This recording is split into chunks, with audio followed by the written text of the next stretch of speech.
welcome back to, this is the fourth installment of the live stream program that we got going on, and I am beyond ecstatic, to welcome my good friend, Mr. Michael King, Thanks Chicago's for having own. me, man. It's Yes, my boy. yes, Chicago's own. Yeah. Pianist extraordinaire, talent, blessed by God. and I'm just so glad to get this solo piano part of the live stream series kicked off with Mike, and it's going to be a lot of fun. So it's funny because we've been spending the last 30 minutes or so just shooting the breeze, and it's fun. We almost forgot to start the stream. We just spent so much time catching up. So first things first, just tell us a little bit about yourself, where you're from, how you got into music and all that, Sure. Just talk to us. Hey everyone, I'm Michael King, as he said. I'm from Chicago, Illinois. First got into music by playing in church. I started, with the drums, and then when I turned like 13, 14, I started playing the organ, and got into jazz where I met Jeremy in high school, and we both did Gallery 37. And so, I think we've been friends for about 13, 14 years now. So, It's basically where does the almost time half our go? lives. Yeah. So. It's amazing too, and it's funny. We were just talking so much about that sense of community that at least I feel that we grew up with in Chicago. Mm-hmm. One of the things that coming to New York at such a young age, it sort of helped me to really appreciate what a crucial part of that community was in my development. All those Gallery 37 guys, all those Merritt guys, Tim Bennett, Marquise Hill, Zach Hoban, just all the guys we grew up playing with, watching. It's at least for me, I feel like I play the way that I play now because I was around people like that. Like, do you feel that way? Do you feel like there was a strong sense of community where you came up there musically? Yeah, there was a strong sense of community. There was also a strong sense of being real with each other. I knew, when I first started, playing the keys, I would go see Marquise because he ran the jam session at the Velvet Lounge. Sure. Oh my God. And the Velvet Lounge. And speaking of Chris McBride, those cats, they were kind of tough on me, which was good, like and Willie Pickens and oh my God, everybody else. They, it was like everybody would take you under the wing, but they would be real with you and be tough on you, but it's for your benefit. Absolutely. But, Absolutely. So there's really just no city like Chicago musically. No doubt.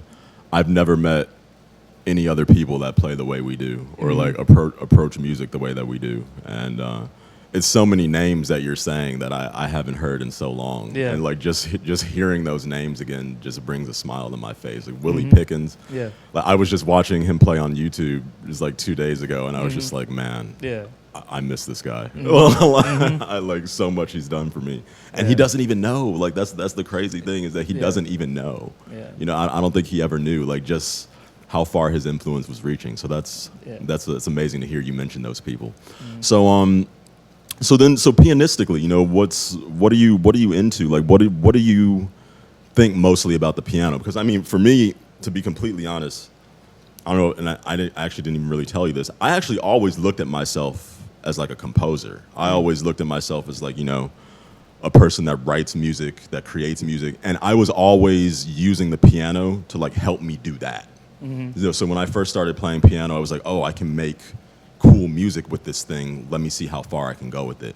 But what does the piano mean to you? I know you said you started with the drums and playing in church, so talk to me a little bit about that experience. Okay. Because churches, that's a big thing, man. Yeah, that's a whole nother. We got to do a whole nother stream on that. But yeah, growing up playing, keyboards or organ in church, I feel that you learn the importance of alignment, with your limbs, because you're playing with all four limbs, and then you have to lock up with people, and if you don't lock up, you can't play. So you make sure you learn the material, and because you just want to play when you're that young, you just want to play. So I think growing up playing in church taught me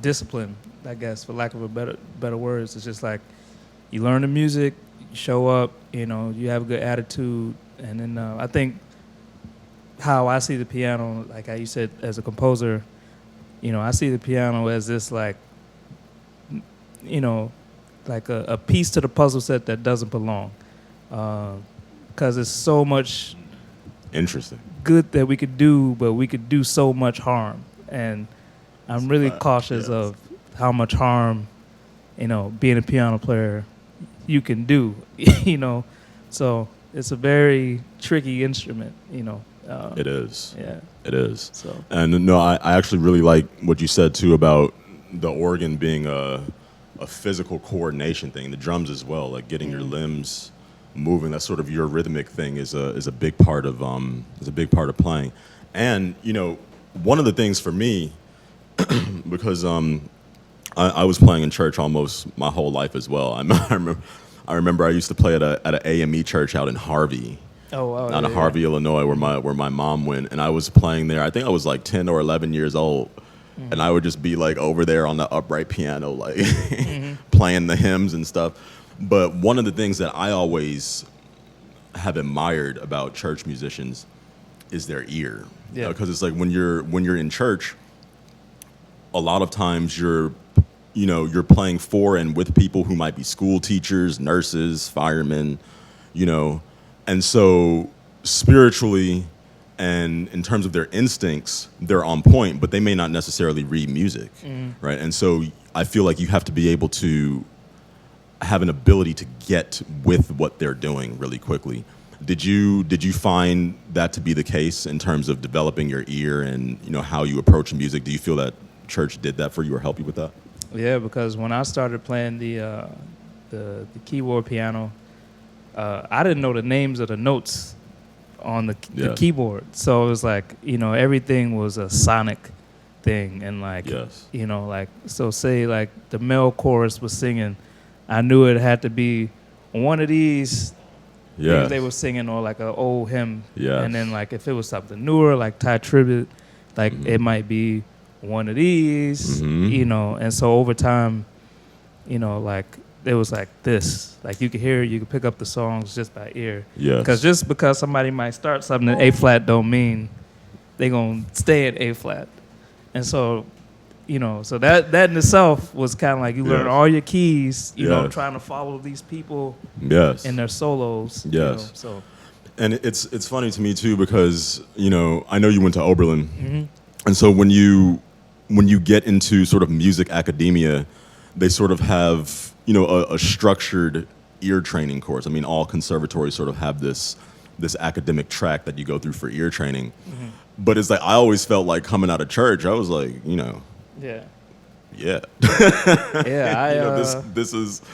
this is what we've been doing in a way, Yeah, like so I tested out of that. I didn't test out of music theory. When I first got to Oberlin, I was in music theory 101. Yes, sir. And so, but I tested out of like jazz, all that ear training stuff.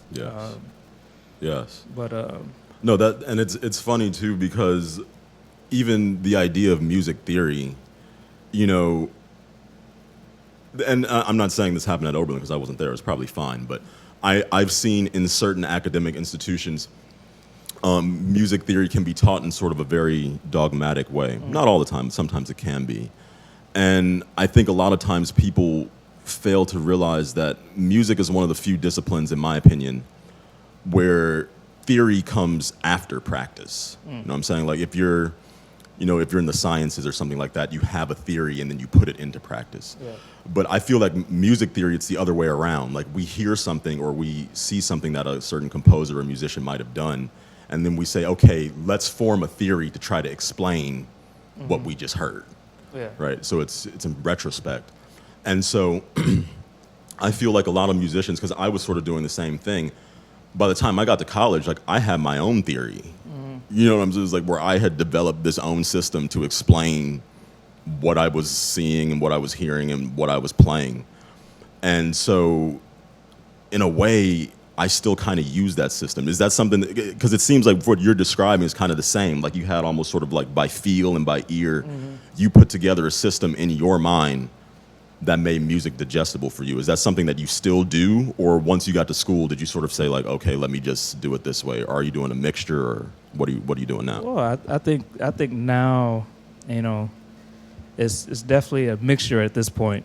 For the longest time, it was just like, you know, like I already came and there was so much, you know, I guess like, you know, like being exposed to new records and new music, it was so much like, oh my God, there's so much things, and I just want to just learn what this is. Like, but I think it's useful, like as you get older and more mature and more seasoned in music, to like know these tools. Like I won't analyze like a sonata the same way I would like analyze Ambrose or something like that. Sure. Or Sure. you know what I mean? Like I won't. It's so different, but like everything's intertwined, but it's so different. So it's like I listen to, you know, everything with an open heart. But then if I'm analyzing something, like I know that like, okay, this, like if I'm analyzing Bud Powell, you know, I'm going to analyze this differently than I will analyze Herbie playing with, you know, Miles. Yeah, absolutely. So Absolutely. So I know you've got an album coming out. Yeah. So talk to us about that. What's the name of the album? How did it come about? Who's on there? What's the Okay. message? Yeah. Tell me everything. I want to know. So the name of the album is Cascade. I recorded it like 5 years ago. Yes, sir. So it's highly anticipated. It's like it's old material. Yeah. And like the funny thing is that like I recorded like 3 albums. Wow. But like, you know, I just really wanted to play with people and like really learn how to learn different music, because I feel like that's crucial to development. Like, you know, I didn't want to skip that step of like, you know, playing with people and like learning how to function as a band member on and off the stage. And so, you know, during that time, you know, I recorded some music. So basically it's like the first studio stuff I did. And then I have Bernice Travis is playing some bass on there. Nice. Eric Wheeler is playing bass. Marcus Awesome. Gilmore is playing all the drums. And oh, my some. God. Marcus Gilmore. Yeah. And oh, my then God. Dasha Kings is singing something. I went back and added a friend of mine's, Dubois Akeem. He's a great, you know, he's a multi-threat. Like I met him because I was doing this thing with Craig Harris. He wrote this music for this dance suite, and so I was playing piano for like the show we did at the Apollo. Oh, nice. And so I met him through there. So he sings, he dances, he acts. And he just had a baby, so shout out to him. Awesome. Family man. Congratulations. Congratulations to him. And so, yeah, and then Cascade is just about just, you know, everything falling out of place, into place, you know. Yeah. No control, so, yeah. And how and when are you planning to release it? How can people check it out? Well, I have a single out entitled Garvey's Ghost. So I kind of like took Max Roach's thing, you know, flipped it and then put my thing on it. And so, yeah, I'm gonna put out another single in a couple weeks actually, and then the album is dropping August or September. Nice. So. Very, very nice. Yeah. Yeah, so we're very much looking forward to that. So again, that's Cascade, featuring, of course, Mr. Michael King and some really, really great collaborators. So I'm looking forward to checking that one out myself. And the single is out right now, Garvey's Ghost, which I heard. Ghost. Very, so very on cool. all platforms. Beautiful, beautiful. All right, so I'm going to turn the stage over to you, and you can play whatever you want. I'm going to excuse myself. I'll be just right on the other side of the wall, just listening, making sure everything is okay with the stream. All right. And I'm going to get you set up with a nice angle, zoomed in so you guys can see and enjoy it. And again, Mr. Michael King, thank you for being here. Thank you for kicking Thanks this for off. having me, I could man. really think of no better way to get this started than I than can to think have you. of a million ways, but okay. Humble to the last, this guy right here. So, yeah, we'll get started. Here it is. Yeah, cool.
Sorry. So that was a tune. If you didn't hear, that was a tune of Fred Hersch's called "Whirl." Then the tune before that was "The Nearness of You," and before that, I think I played a Upper Manhattan Medical Group, since we're in Upper Manhattan right now. And then before that, I tried to play Out of Nowhere. Oh, and T for Two, I tried to play. So these are all songs I haven't played in a very long time, so hopefully I didn't do too bad. I think I'll play like one more and then have like a little discussion with my boy Jeremy. And thanks again for having me. Thank you all for tuning in and bearing with me. And yeah, here is, I don't know what this is going to be.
All right, thank you. I apologize. That was terrible.